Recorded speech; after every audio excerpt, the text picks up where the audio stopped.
vámonos ya a la página 76-77.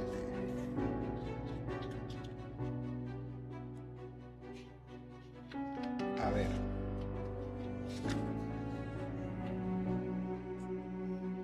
Donde nos hablan sobre todo de las enfermedades, porque pueden ser contagiadas o transportadas de la persona. Esta práctica, aunque recomendada por grandes maestros de ocultismo, es perniciosa para el plan espiritual del hombre y del vegetal. Me explicaré con más detenimiento algún día sobre este asunto. De momento me concentraré con pasar al modus operandi bajo el más absoluto silencio. Para las úlceras y heridas se emplea Polygonum persicaria, Symphydum officinum, Botanus europeus, etc. Para el mal de dientes, frótense en la encía hasta que salga sangre con raíz de Senecio vulgaris.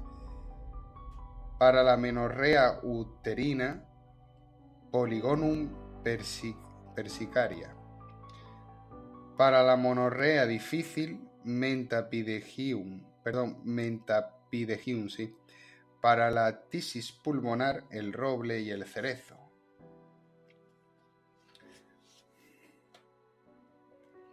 Después pasaríamos a la página 67, que nos explica de cómo proceder a la hora de elaborar o de trabajar con la planta. Nos han dicho cuándo tenemos que recolectarlo y ahora tendríamos que trabajar con ella. La planta cogida puede ser utilizada exotéricamente en jugo, en polvo y en infusión. En decocción, hierba en el agua, los resultados son más activos que en infusión. Esto, por ejemplo, yo no lo sabía. Yo pensaba... y en el canal que tenemos de la cabaña del druida, pues hemos trabajado con pasionaria en infusión y a lo mejor, según esto, para su uso medicinal es mejor con decocción. En tintura combinada con alcohol,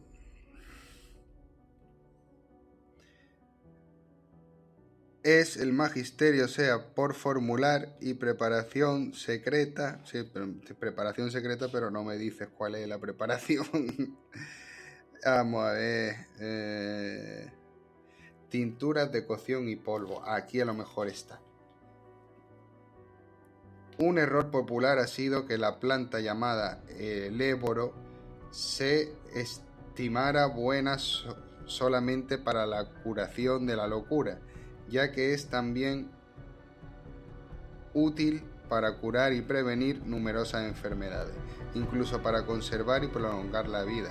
Su eficacia, su virtud, observadas detenidamente, resultan notables para renovar la naturaleza del cuerpo, purificar la sangre y purgar toda clase de excesos. Pues con esta página claramente ya hemos acabado. Vamos pa' bingo. Y ahora nos vamos a la 79, porque nos van a seguir diciendo cosas curiosas de las plantas. Página 79.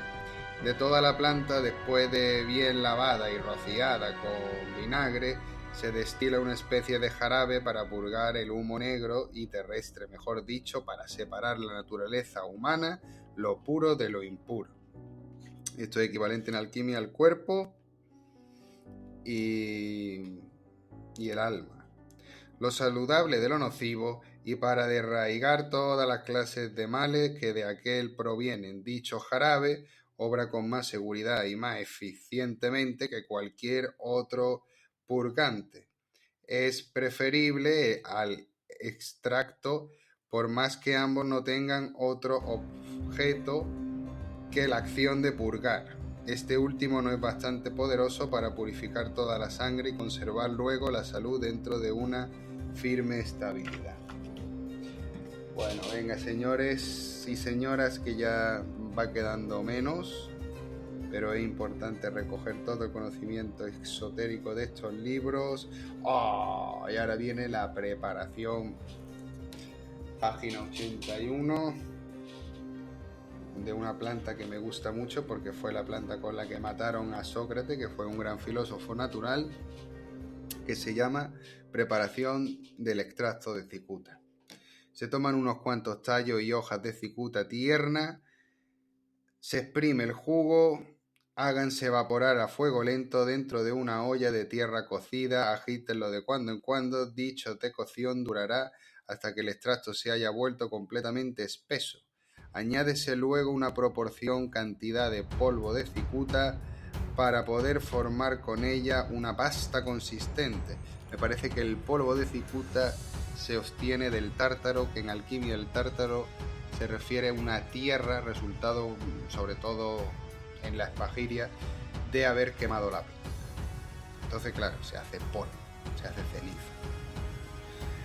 Si en vez de utilizar la cicuta tierna se verifica la decocción con la misma planta pero seca, es bien seguro que la preparación no llegará a tener igual virtud. Fijaros lo importante que es preparar las cosas bien. La medición deberá empezar por pequeñas dosis que gradualmente podrán ir aumentando en proporción, procurando después de cada toma ingerir algún líquido caliente como caldo o bien alguna infusión de flores cordiales. También puede emplearse hojas de cicuta seca y cortada para uso exterior. Se colocan en un saquito de tela y después de permanecer unos minutos dentro de un cazo con agua hirviendo, se aplicará en compresas a la parte dañada.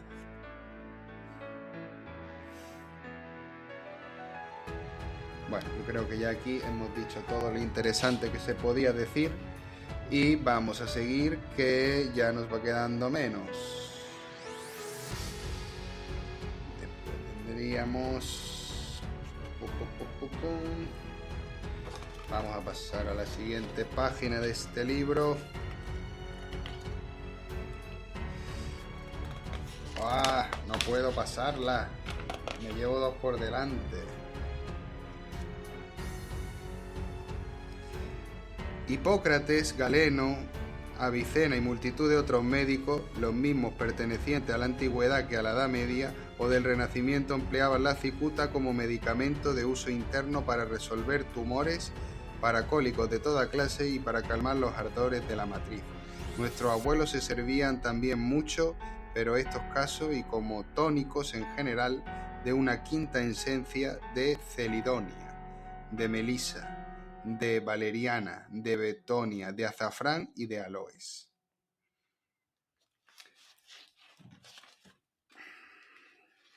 Vamos a ver qué más nos depara, porque ya habríamos terminado de hablar de la cicuta y ahora vamos a hablar del tratamiento hermético de las plantas, estando eso en la página 84. Tenemos que irnos a la página 84. ¿Y qué os puedo decir de aquí? Pues...